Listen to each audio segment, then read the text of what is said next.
রাত 12টার পর টানা 7 দিন এই আমল করুন।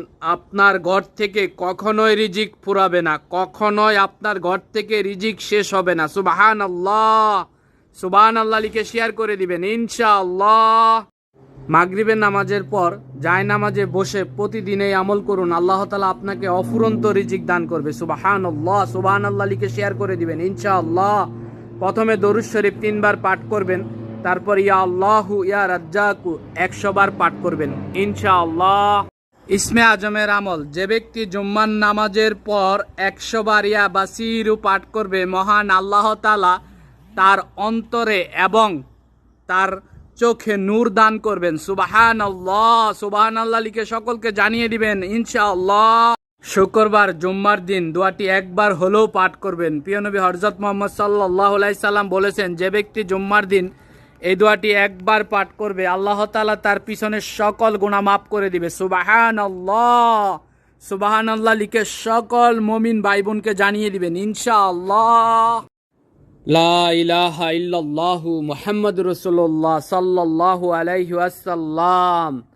এটা শেয়ার করতে অবশ্যই শয়তান আপনাকে বাধা দিবে, তবু আপনি শেয়ার করবেন। প্রিয় নবী হযরত মুহাম্মদ সাল্লাল্লাহু আলাইহি সাল্লাম বলেছেন, যে ব্যক্তি কালেমার দাওয়াত অন্যের কাছে পৌঁছে দিবে, আমি তাকে সাথে নিয়ে জান্নাতে প্রবেশ করব। সুবহানাল্লাহ, লা ইলাহা ইল্লাল্লাহু মুহাম্মাদুর রাসূলুল্লাহ সাল্লাল্লাহু আলাইহি ওয়াসাল্লাম। প্রিয় নবী হযরত মুহাম্মদ সাল্লাল্লাহু আলাইহি সাল্লাম এর জীবনের শেষ ইস্তেগফার, এই দোয়া পাঠ করে যা চাইবেন আল্লাহ তাআলা আপনাকে তাই দিবে। সুবহানাল্লাহ, সুবহানাল্লাহি ওয়া বিহামদিহি আস্তাগফিরুল্লাহ ওয়া আতুবু ইলাইহি। নিজে পাঠ করবেন, শেয়ার করে সকলকে পাঠ করার সুযোগ করে দিবেন ইনশাআল্লাহ। অবশ্যই সুবহানাল্লাহ লিখে শেয়ার করবেন ইনশাআল্লাহ। আপনার সামনে গিয়েছে, আপনি একবার মন থেকে পাঠ করবেন। পাঠ শেষে আলহামদুলিল্লাহ লিখে শেয়ার করে দিবেন। আপনার একটা শেয়ারের কারণে লক্ষ কোটি মানুষ পাঠ করবে। এর বিনিময় আল্লাহ তাআলা আপনার আমলনামায়, আমার আমলনামায় নেকি দান করবেন ইনশাআল্লাহ। গুরুত্বপূর্ণ প্রত্যেকটা দোয়া গুরুত্বপূর্ণ ও ফজিলতময়। আল্লাহ তাআলা আমাদেরকে নেক আমল করার তৌফিক দান করুক, আমিন।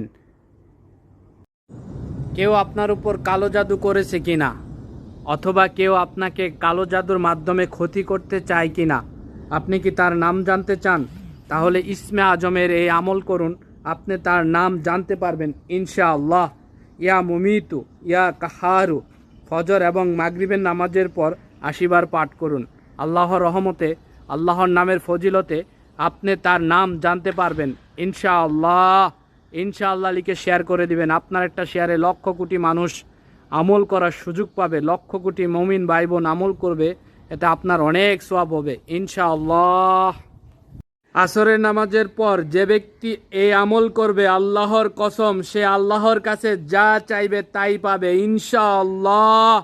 ইনশাআল্লাহ লিখে শেয়ার করে দিবেন। অসংখ্য মানুষ আপনার কারণে আমল করার সুযোগ পাবে ইনশাআল্লাহ।